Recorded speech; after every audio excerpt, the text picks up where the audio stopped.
Ce vezi când îi privești? Spune-mi sincer, ce vezi? Niște amețiți pierduți printre ecrane? Pierduți printre butoane?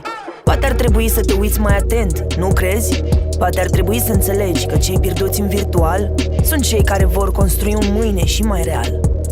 Sunt neserioșii care fac distracția și jobul să meargă perfect la oaltă.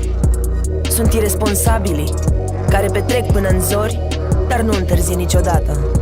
Sunt visătorii care au și job inventat și job adevărat.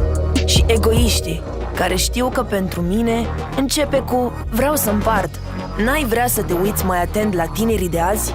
Încearcă și o să înțelegi că experiența nu înseamnă nimic fără entuziasm.